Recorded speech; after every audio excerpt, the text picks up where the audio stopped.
Hey everyone, it's me112 here, and I'm here with the first episode of Rise of the Cloaker Clan. As you can see from the beginning, I've changed my thing from Baka to Cloaker. Now, this is a special episode because it's the first one. I shall be explaining the sort of basics of being a Cloaker. Now, as you can see, you need the cloak in Blacklight Retribution. If you don't know what it is, it's basically the best cloak and best ever from any game that you've ever played before. It's way better than Halo, so definitely better than Titanfall and Call of Duty Advanced Warfare, which came out recently.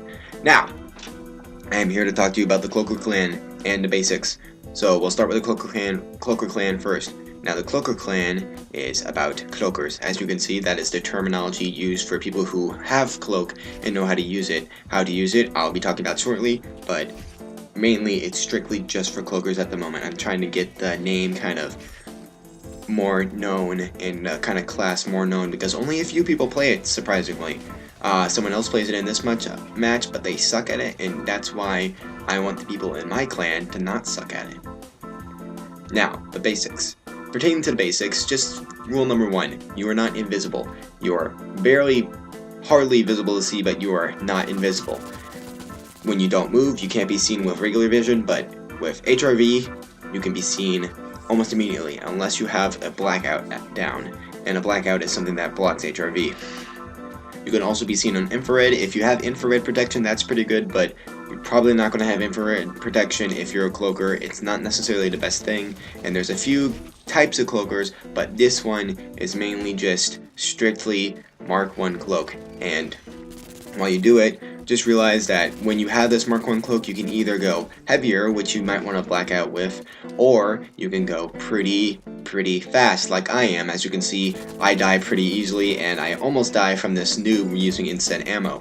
Now, when you gotta learn how to be sneaky with such low health. So, be sneaky, the best thing to do would to be just learn how to manipulate with others. You get to, when you use this, you get to kind of learn when people use HRV, when people are reloading, you can kind of see that, and you also get to basically get to know when people aren't paying attention to you. And it does not do you a lot of good just standing in the corner, because although HRV does allow people to see you, and people might not shoot you on the first time they see you, as soon as they turn on that HRV again, they're going to shoot right at you, even if they can't see you with regular vision. So, that's the first part. Be sneaky, and remember you're not completely invisible.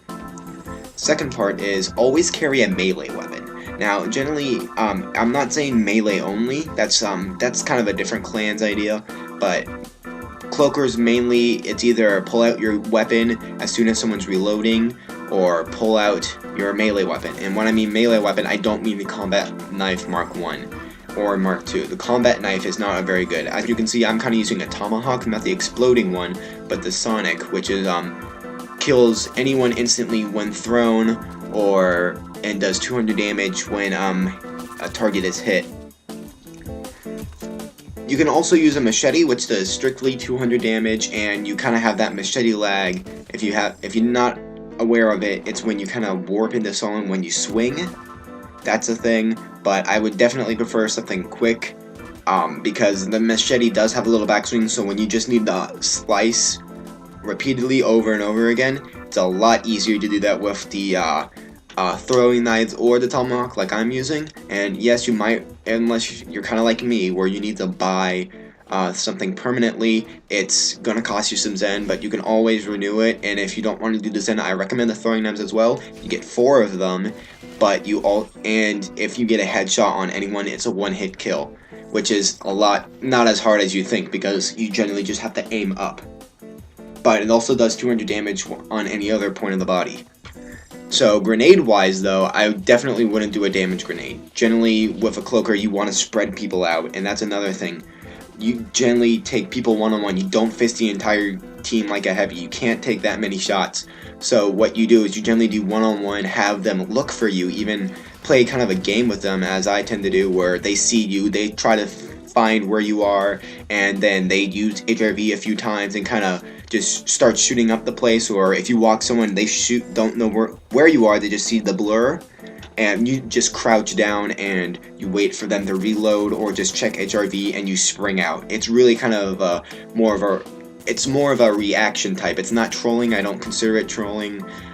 It's more of a reaction. Like you don't care about KD as a cloaker. You just care about what kind of reaction you can get and how your playstyle is a little different. So unless you're someone who if you're someone who really just cares about how much of the KD ratio that they have, this isn't a class for you. It could be if you get really good at it. Like this match, I go, I think 20-5 or 21-5, and that's with a lag spike. In fact, I'm going to cut out some of the video so that this lag spike doesn't occur. But you'll see with the lag spike in a sec.